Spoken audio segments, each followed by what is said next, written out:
Good day to you, Taste Test Tuesday friends. Okay, today Blizzard has got air-dried food from the Real Meat Company. This company I really trust with feeding Blizzard his daily dog food. And today he's going to choose between lamb, venison, and beef.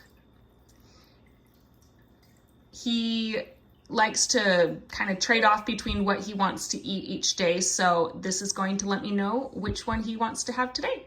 Okay, Blizzard. Ooh, lamb today.